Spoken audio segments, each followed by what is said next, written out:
गांव में एक छोटी सी लड़की रहती थी जिसका नाम सीमा था। वो बहुत दयालु और परोपकारी थी। उसके पिता किसान थे और सीमित संसाधनों में भी हमेशा दूसरों की मदद करने की सीख देते थे। एक दिन की बात है, सीमा अपने घर के बाहर खेल रही थी कि उसने देखा कि एक गरीब बूढ़ी औरत ठंड से कांप रही थी। उसके कपड़े फटे हुए थे और वो बहुत भूखी लग रही थी। सीमा दौड़कर उसके पास गई। दादी, क्या हुआ? आप इतनी ठंडी में यहाँ क्यों बैठी हैं?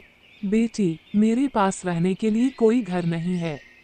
कई दिनों से भूखी हूँ और ठंड भी बहुत लग रही है। सीमा को ये सुनकर बहुत दुख हुआ।